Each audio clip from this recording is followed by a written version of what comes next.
तो एक बार फिर से आप सभी का स्वागत है आपके अपने परिवार सक्सेस गुरु के यूट्यूब चैनल पर। दोस्तों, आज इस चैनल के माध्यम से हमने पॉलिटी की सीरीज़ शुरू की है। अगर आप इस सीरीज़ में लगातार जुड़े रहते हैं, ज़्यादा से ज़्यादा 10 वीडियो बनाऊंगा और इस 10 वीडियो में पूरी का पूरी पॉलिटी कवर करके दूंगा आप लोगों को। अगर आप लोग ये सारी सीरीज़ में अगर आप जुड़े रहते हो तो आपसे मैं ये वादा करता हूँ कि आपका कोई भी क्वेश्चन पॉलिटी से नहीं छूटेगा। तो बिना किसी टाइम को ख़राब करते हुए आपका क्वेश्चन पहला आपकी स्क्रीन पर ये रहा। पूछा गया है संविधान सभा की प्रथम बैठक कब हुई थी। तो संविधान सभा की प्रथम बैठक जो है वो 9 दिसंबर 1946 को हुई थी। तो इस हिसाब से आपका option number is the right answer.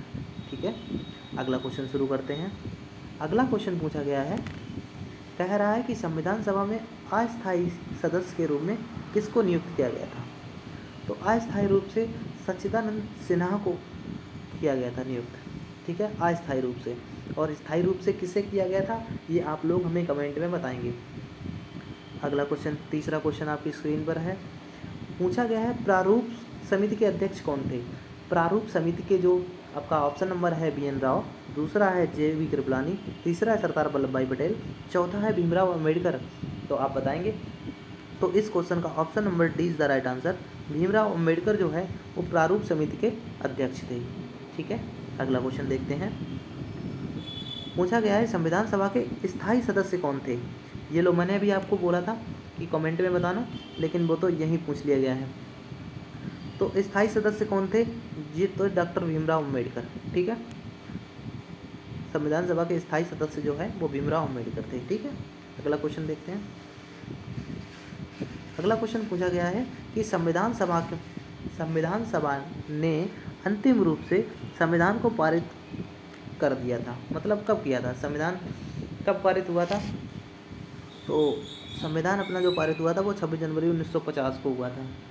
ठीक है दोस्तों, ये तो बहुत ही बेसिक क्वेश्चन है, ये सारे लोगों को पता होगा कि संविधान को पारित कब किया गया। तो वो है 26 जनवरी 1950 को, जिसे गणतंत्र दिवस के रूप में हम लोग मनाते हैं। अगला क्वेश्चन पूछा गया है। अगला क्वेश्चन पूछा गया है संविधान किस दिन पूर्णतः लागू हो गया। तो किस दिन पूर्णतः लागू हुआ था, 26 जनवरी 1950 को ही हुआ था, जो कि अपने लोग गणतंत्र दिवस के रूप में आज भी मनाते आ रहे हैं। ठीक है, अगला क्वेश्चन पूछा गया है, फिर वही क्वेश्चन रिपीट कर दिया गया है। भारत कब गणतंत्र बना। गणतंत्र कब बना, जब संविधान लागू हुआ तभी गणतंत्र बना। और संविधान लागू कब हुआ, 26 जनवरी 1950 को। ठीक है, option number C is the right answer. अगला क्वेश्चन देखते हैं। अगला क्वेश्चन पूछा गया है कि भारतीय संविधान के किस भाग को उसकी आत्मा कहा गया है। ठीक है, आत्मा की संज्ञा दी गई है। तो देखो, प्रस्तावना जो है वो संविधान की आत्मा कही जाती है। और आर्टिकल नंबर 32 जो है वो डॉक्टर भीमराव अंबेडकर ने संविधान की आत्मा कहा है। ठीक है, तो अगर ऐसे पूछा जाए किस भाग को आत्मा कहा जाता है, संविधान की आत्मा, तो आप प्रस्तावना को कहेंगे। और अगर ये पूछा जाए किस आर्टिकल को कहा गया है, तो आर्टिकल नंबर 32 हो जाता है, जिसे डॉक्टर भीमराव अम्बेडकर ने संविधान की आत्मा कहा है। अगला क्वेश्चन पूछा गया है। अगला क्वेश्चन यही पूछा गया है कि राष्ट्रीय गान, हमारे संविधान में राष्ट्रीय गान कब स्वीकृत किया गया, मतलब कब स्वीकार किया गया राष्ट्रीय गान को। तो राष्ट्रीय गान कब स्वीकार किया गया था, तो वो किया गया था 24 जनवरी 1950 को। 24 जनवरी 1950 को राष्ट्रीय गान स्वीकार किया गया था। अगला क्वेश्चन क्या है। अगला क्वेश्चन पूछा गया है कि नागरिकों को मूल अधिकार की संख्या कितनी है। तो मूल अधिकार, ये तो सबको पता होता है कि मूल अधिकार कितने हैं। मूल अधिकार 6 हैं। पहले 7 थे, फिर एक हटा दिया गया था, संपत्ति का अधिकार। वो आप बताएंगे कब हटाया गया था। ठीक है, अगला क्वेश्चन उसी से रिलेटेड है। अब आप ये देखिए, सारे क्वेश्चन सीक्वेंस में मिलेंगे आपको, एक दूसरे से रिलेट करते हुए। जैसे आपको 11 नंबर दिख रहा है, देखो अभी ये पूछा गया था कि मूल अधिकारों की संख्या क्या थी। अब ये पूछा गया था, मतलब 6 थी पहले, ये तो ठीक है। अब जो 7वां जो हटाया गया था, संपत्ति का अधिकार, वो किस संविधान संशोधन द्वारा हटाया गया, तो वो जो है 44वें संविधान संशोधन द्वारा हटाया गया था। सन आप लोग कमेंट में बताना, ठीक है, किस सन में हटाया गया था और किसकी सरकार में, ठीक है। अगला क्वेश्चन देखते हैं।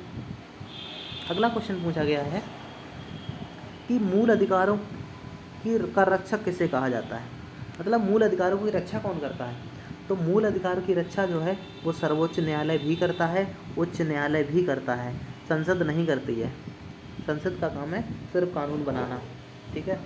तो आर्टिकल 32 के तहत सर्वोच्च न्यायालय करता है और 226 के तहत उच्च न्यायालय करता है। तो इस क्वेश्चन का option number C is the right answer. A और बी दोनों मूल अधिकारों की रक्षा करते हैं। अगला क्वेश्चन पूछा गया है कि किस अनुच्छेद में 6 से 14 तक के बच्चों को शिक्षा का मूल अधिकार माना गया है। मूल अधिकार जो है शिक्षा का 6 से 14 वर्ष के लिए, वो आर्टिकल नंबर 21 का ए में कहा गया है। अब आप लोग बताइएगा आर्टिकल नंबर 20 क्या है, आर्टिकल नंबर 22 क्या है, आर्टिकल नंबर 21 क्या है। आर्टिकल नंबर 21 हम आपको बता देते, प्राण एवं दैहिक स्वतंत्रता इसमें दिया गया है। सी ऑप्शन नंबर इसका सही हो जाएगा, क्योंकि निःशुल्क शिक्षा या फिर 6 से 14 वर्ष के बच्चों की शिक्षा के बारे में आर्टिकल नंबर 21 के ए में बात किया गया है।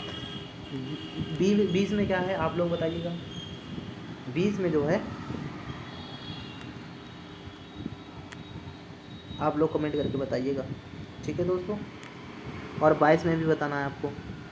अगला क्वेश्चन पूछा गया है कि लोक कल्याणकारी राज्य की अवधारणा किस में निहित है। बताइए, ऑप्शन नंबर ए मूल अधिकार में है, या डीपीएसपी में है, या फंडामेंटल ड्यूटी में है, या सर्वोच्च न्यायालय में है। तो इस क्वेश्चन का option number B is the right answer. राज्य के नीति निर्देशक तत्व में ही लोक कल्याणकारी राज्य की अवधारणा निहित है, ठीक है। अगला क्वेश्चन देखते हैं। अगला क्वेश्चन पूछा गया है संविधान का अनुच्छेद 40 राज्य को निर्देशित करता है कि वह क्या करेगा। आर्टिकल नंबर 40 क्या बोलता है, किससे संबंधित है, वो आप लोग बताएं। किससे संबंधित है, समान कार्य के लिए समान वेतन से है, कि पर्यावरण की रक्षा से है, कि ग्राम पंचायतों के संगठन से है, कि लोक कल्याणकारी राज्य की स्थापना करें, इससे है। तो इस क्वेश्चन का option number C is the right answer, ग्राम पंचायत के संगठन से है, ठीक है। आर्टिकल नंबर 40 जो है वो ग्राम पंचायत से संबंधित है। अगला क्वेश्चन देखते हैं। अगला क्वेश्चन पूछा गया है संविधान के मूल कर्तव्यों की संख्या कितनी है। फंडामेंटल ड्यूटी पूछी गई है यहाँ पे। मूल अधिकार अलग होता है और मूल कर्तव्य अलग होता है, ठीक है। तो मूल कर्तव्य अगर कोई पूछे तो आप लोग 6 बताइएगा। पहले 7 थे, 44वें संविधान संशोधन द्वारा हटा दिया गया था 7वां संपत्ति का अधिकार, ठीक है। अब अगर फंडामेंटल ड्यूटी कोई पूछे तो हमेशा आप 10 बताइएगा, ठीक है दोस्तों। सॉरी 10 तो अब तो बदल गया ना 2002 में, मुझे 11 बताइएगा आप लोग, ठीक है। फंडामेंटल ड्यूटी कितनी हो गई है, तो वो हो गई है 11। तो कितनी बताइएगा आप लोग, 11 बताइएगा, क्योंकि 86वां संविधान संशोधन द्वारा ये एक बढ़ा दिया गया था, ठीक है, 2002 में। तो इस क्वेश्चन का option number 20 the right answer, कि मूल कर्तव्यों की संख्या 11 है। अब बताइएगा कि जो 86वां संविधान संशोधन द्वारा बढ़ाया गया था, अब आप ये बताइए 2002 में ये बढ़ाया गया था, अब ये बताइए इसमें कौन सा जोड़ा गया था, ये आप लोग कमेंट करके ज़रूर बताएं, ठीक है। अगला क्वेश्चन पूछ रहा है संविधान में मूल कर्तव्यों की किस समिति के अनुशंसा के आधार पर शामिल किया गया था। तो ये पूछा जा रहा है कि फंडामेंटल ड्यूटी जो है किसकी समिति के आधार पर हमने जोड़ा था अपने संविधान में। तो ऑप्शन नंबर ए जब पूछ रहा है, बोल रहा है कर्ण सिंह समिति, दूसरा पूछ रहा है कृपलानी समिति, तीसरा कह रहा है स्वर्ण सिंह समिति, तीसरा कह रहा है देवराज समिति। तो इस क्वेश्चन का option number C is the right answer, Swaran Singh समिति के आधार पर ये जोड़ा गया था, ठीक है। अगला क्वेश्चन देखते हैं। अगला क्वेश्चन कह रहा है कि भारतीय संघ की शक्ति किस में निहित है। भारतीय संघ की जो शक्ति है कि संसद में निहित है, या प्रधानमंत्री में निहित है, या राष्ट्रपति में निहित है, या मंत्रिमंडल में निहित है। तो इस क्वेश्चन का option number C is the right answer, कि संघ की जो शक्ति जो होती है वो राष्ट्रपति के अंदर होती है, ठीक है, राष्ट्रपति में निहित होती है। तो इस क्वेश्चन का option number C is the right answer. अगला क्वेश्चन देखते हैं। अगला क्वेश्चन कह रहा है कि राष्ट्रपति के निर्वाचक मंडलों में शामिल है। राष्ट्रपति के निर्वाचक मंडल में क्या क्या शामिल है बताइए। संसद के दोनों सदन शामिल, सदन के सदस्यों के शामिल हैं। राज्यों एवं राज्यों के विधानमंडल के निर्वाचित सदस्य शामिल हैं। दूसरा कह रहा है कि संसद के दोनों सदनों में के निर्वाचित सदस्य तथा राज्यों के विधानमंडल एवं विधान परिषदों में निहित सदस्य। तीसरा ऑप्शन क्या कह रहा है? तीसरा ऑप्शन कह रहा है कि संसद के दोनों सदनों के निर्वाचित सदस्यों तथा राज्यों की विधानमंडल नहीं विधानसभाओं के निर्वाचित सदस्य। तो इस क्वेश्चन का और चौथा ऑप्शन ये कह रहा था कि संसद के दोनों सदन के निर्वाचित सदस्य। तो दोस्तों संसद के जो होते हैं दोनों निर्वाचित सदस्य वे तो होते ही हैं, इसके बाद संसद के दोनों सदन के सदस्य जो होते हैं निर्वाचित वो, और विधानमंडलों के भी जो विधानसभाओं के जो बार बार मेरे दिमाग में आ रहा है विधानमंडल पता नहीं दिमाग में बैठ गया है। तो विधानसभा के और दोनों सदनों के सदस्य जो होते हैं निर्वाचित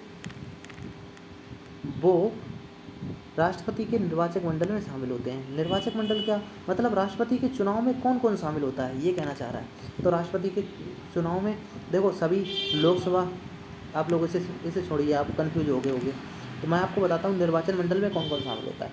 लोकसभा के सभी लोग होते हैं, राज्यसभा के सभी लोग होते हैं, और जो यूटी के जो विधानसभाएँ होती हैं वो होते हैं, ठीक है, यूटी की जो विधानसभाएँ होती हैं वो होते हैं। और इसके बाद जो विधानमंडल के सदस्य जो होते हैं विधायक लोग, ये लोग भी शामिल होते हैं, पर इनकी वैल्यू अलग अलग होती है। तो कितने लोग शामिल होते हैं? लोकसभा वाले होते हैं, राज्यसभा वाले होते हैं, यूटी के जो विधानसभा हैं वो लोग शामिल होते हैं, और यूटी और इसके बाद जो प्रत्येक राज्य की जो विधानसभा है उनके लोग सब शामिल होते हैं।